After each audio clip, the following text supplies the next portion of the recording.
like so. Ventilator's over here. And the third comp is monitoring cuff pressures.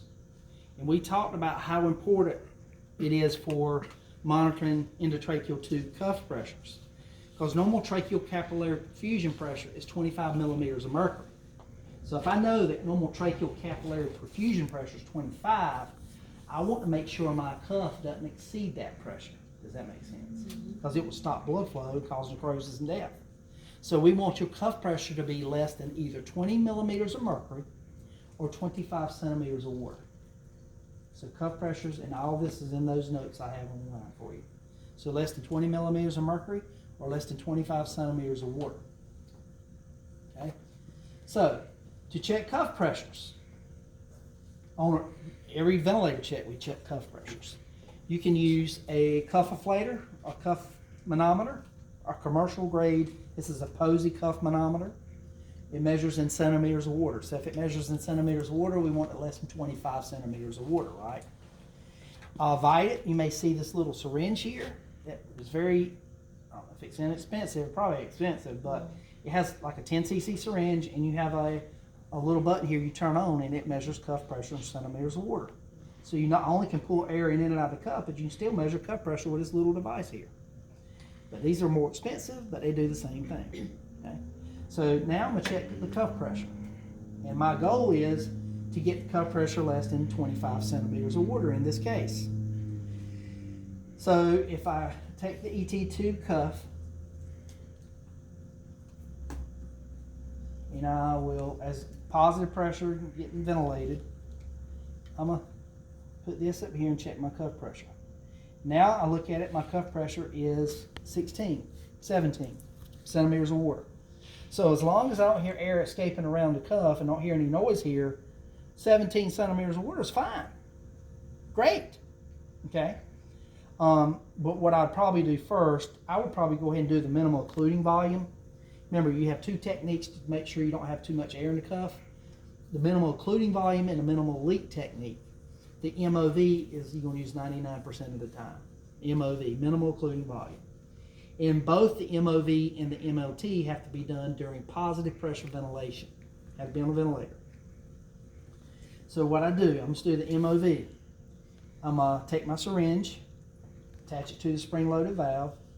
While the ventilator is giving a positive pressure breath, I want to pull just enough air out of that cuff to where I hear a leak. Air moving around the mouth. Cuffs deflate a little bit, hear air coming around the cuff. That's what I want to hear. Once I hear the leak, pull enough air to hear the leak. You put just enough air back in till the leak goes away. You don't hear any leak in the mouth anymore. That's easy. So pull air out, hear a leak, push air back in till you don't hear a leak anymore. That's the minimal occluding volume. Does that make sense to everybody?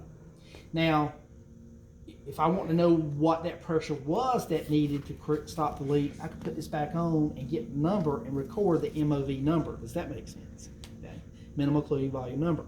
But if you work at a hospital where they don't have these gadgets, you can just say the MOV technique was completed. That's telling you that you pulled air out or the leak, put just enough air out till you didn't hear a leak, and you've completed the minimal occluding volume technique. You wouldn't document a pressure in that case. But if you worked at a hospital where you had a cuff manometer or a syringe with a reading the pressure, you could record the MOV pressure. Does that make sense? Okay. So that's the minimal occluding volume. The second technique you are not going to be using. So that's the minimal leak technique. And I'm going to ask you about both of these in your comp. It's just one additional step. So under positive pressure ventilation, you pull air out till you hear a leak. You put air back in the cuff till you don't hear a leak anymore. And then the third step, you want to pull just enough air out to where you hear a leak at the highest pressure of every mechanical breath. So if you got a rate set at 12 breaths per minute, you should hear a leak 12 times a minute. So when the ventilator pushes air in, at the end of inspiration, you should hear psh. Next breath comes in, highest pressure, psh. Next breath comes in, psh. So you want to hear a leak every breath at the highest pressure. We don't use that anymore. Okay? That's why you want, but you need to tell me because you'll see it on your board exams. So does that make sense? So cuff manometer, either cuff manometer or syringe, special syringe. You'll see it Vita, cheap, much more cheaper or inexpensive than that, I'm sure. But that's all I'm going to ask you about cuff pressures. Because you know if your cuff pressures are high and they exceed your tracheal capillary perfusion pressure, you're going to have lack of blood flow, lack of perfusion, and death to that area. That makes sense? Okay.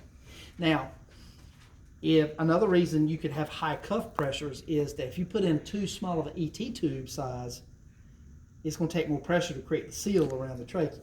We talked about that also. And then I told you some cases you will have no other option but to have high cuff pressures. Because if their lung compliance is so low or stiff lungs, and that ventilator is using a lot of pressure to inflate the lungs that are stiff, yeah, you might have to put in a lot of cuff pressure just to be able to ventilate your patient. And if you don't do that, they're going to die anyway. So yeah, there are certain situations where your cuff pressure will exceed 25 centimeters of water or 20 millimeters of mercury in the critically ill, low compliance patient.